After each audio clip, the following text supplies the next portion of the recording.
Sasa kuna tofauti gani kati ya dawa zile natural uliokuwa umetengeneza kama ile aloe vera na dawa hii hapa ambayo ni ya kemikali? Tofauti yake ni nini?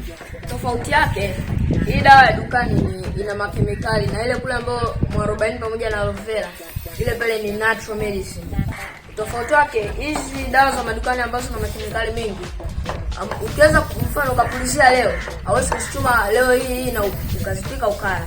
Lakini zile natural medicine unaweza ukapulizia leo na ukachuma ukazipika na ukazila. Kwanza inaweza kusababisha magonjwa, pia inaweza kusababisha kifo. Cancer au kwa saratani.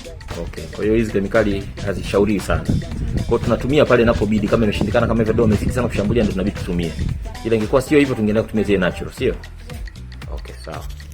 Okay, all the best.